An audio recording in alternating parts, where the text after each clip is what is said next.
Olá galera, tudo bem com vocês novamente? Comigo está tudo ótimo. Continuando a resolução dos nossos exercícios extras da aula de estrutura de repetição em linguagem C, utilizando o for no caso, né? Nós vamos fazer o segundo exercício. Nós fizemos o primeiro na videoaula passada, vamos fazer o segundo exercício que está aqui na lista.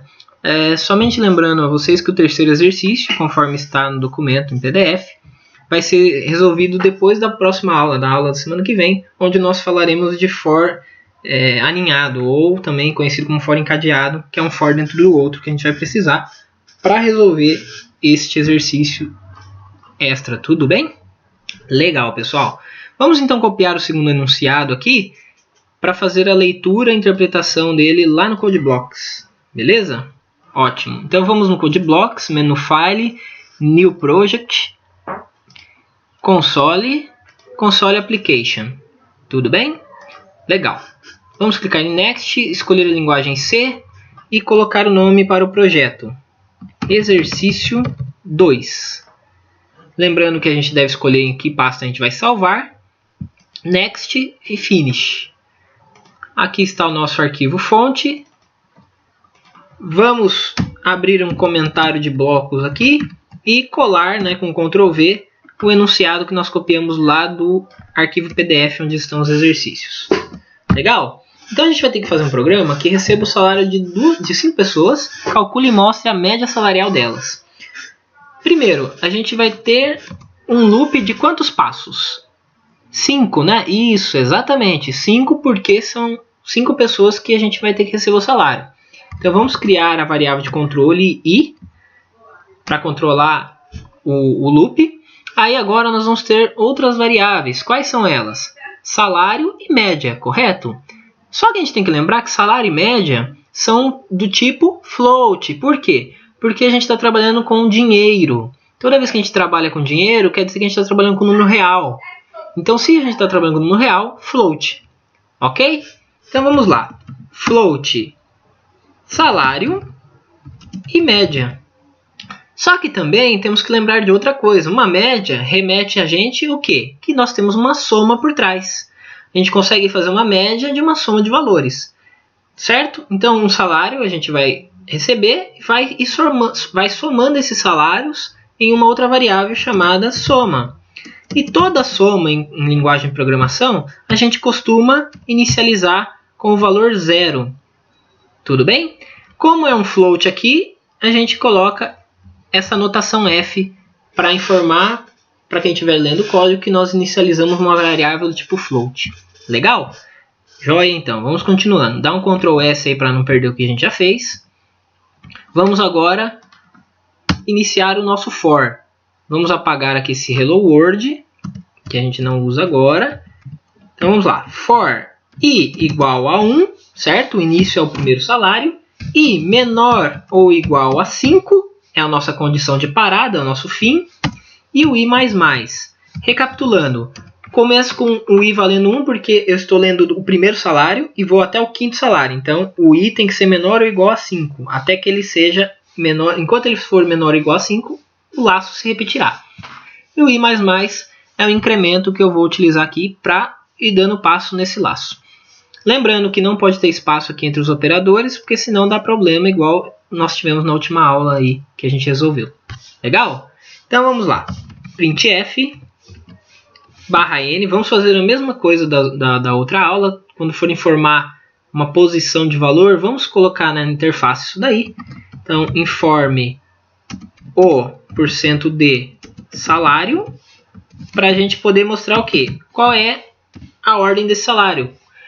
Esse é o primeiro salário? É o segundo? É o terceiro? Então, a gente faz usando o formatador de valores ali, o %d, e inserindo a variável de controle na frase para que o usuário saiba qual é o salário que ele está inserindo. Legal? Para não ficar aquela mensagem repetitiva que a gente viu no último exercício que foi resolvido aqui na videoaula. Ótimo! Toda vez que eu tenho uma solicitação de valores, eu preciso ter também uma entrada com scanf. Agora muda um pouco. Como a gente está trabalhando com float para receber o salário, em vez de %d, %f. E aí a gente coloca armazena esse valor do salário na variável salário. Lembrando do e-comercial, que acessa o valor, acessa o endereço de memória dessa variável salário. Legal? Ótimo, vamos continuar então. Recebi o salário, o que eu vou fazer com esses salários? Eu vou acumulando. Vou acumulando esses salários numa variável de soma. Então, a gente faz o seguinte, ó, soma é igual a ela mesma mais o salário novo que foi digitado. Legal? Isso daí, pessoal, pode ser substituído por essa expressão aqui, ó, soma mais igual salário. É a mesma coisa de que eu escrever soma igual a soma mais salário. Eu estou atribuindo e somando na variável soma ao mesmo tempo. Legal? Joia. Isso daqui diminui um pouco o código e remete à mesma operação que a gente fez ali. Eu deixo as duas e aí vocês optam por qual é a melhor. Legal. Enquanto o laço estiver ocorrendo, eu vou receber os salários e ir armazenando na soma o que eu já tinha e o novo salário. O que eu já tinha e o novo salário. Para que eu possa então ter todos os valores armazenados, acumulados. Legal? Para que eles não se percam conforme o laço vai acontecendo. Essa operação de soma é dentro do for. Por quê? Para cada novo salário eu somo. Eu tenho que fazer a média todas as vezes que o laço dá o passo? Não, né?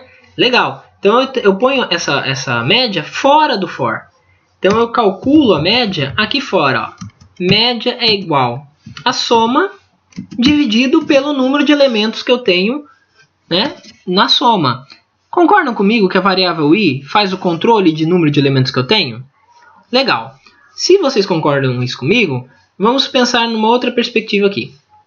O i, quando ele sai do for, é porque ele já não vale mais 5, ele vai valer 6 nesse caso, correto? Joia. Então, para nós dividirmos aqui, a gente pode fazer isso aqui, ó, i menos 1. Legal? Por quê? Porque 6 menos 1 que dá 5. Porque quando o i sai aqui do for, ele não vale mais nem 1, nem 2, nem 3, nem 4, nem 5. Ele está valendo 6. Aí a gente pode aproveitar esse i, diminuindo 1, né, porque ele saiu, justamente porque ele estourou o range que a gente tem aqui de valores, né, e colocar ele aqui na expressão. Isso daí poderia ser substituído por essa expressão, ó, média igual a soma dividido por 5. Só que tem um probleminha aqui que eu costumo falar para os alunos que pode ser evitado. Ó, se eu deixar assim, toda vez que eu mudar o número de médias de salários que devem ser recebidos aqui, eu tenho que mudar aqui a expressão também. Isso, se eu esquecer de fazer isso, dá problema na minha conta e aí a exibição do valor para o usuário vai ser errônea. Então eu prefiro usar a variável de controle aqui, porque se eu mudar o i para 10 aqui, automaticamente aqui o valor vai ser atualizado também. Legal? Então tá jóia. Vamos dar um printf e mostrar a média dos salários foi. Aí para formatar a saída, agora é um %f, certo? Só que se a gente colocar o %f desta forma, sem limitar as casas decimais, se houver uma dízima nessa média, essa dízima vai ser mostrada na tela integralmente. Vai ficar aquele gigantesco número após a vírgula. Para a gente evitar esse problema, a gente pode fazer isso daqui, ó, %.2f. Isso quer dizer o quê? Que eu vou ter dois números apenas após a vírgula, que no caso da linguagem C é o ponto, né? Então após o ponto eu vou ter somente duas casas decimais. Se houver uma dízima, ele limita a duas casas. Por exemplo, se a média deu 100,999,9999, tá? Ele vai trazer para a gente 100,99. Ok? Legal. Então vamos salvar aqui o exercício. Botão salvar ou então Ctrl S. E vir no Build and Run para executá-lo. Então vamos executar. Vamos informar aqui alguns salários. Ó. 100 para o primeiro salário. 200 para o segundo. 300 para o terceiro. 400 para o quarto e 500 para o quinto salário. Vamos ver a média? A média, segundo o programa, foi 300. Olha lá as duas casas decimais. Legal? Vamos verificar se isso é verdadeiro?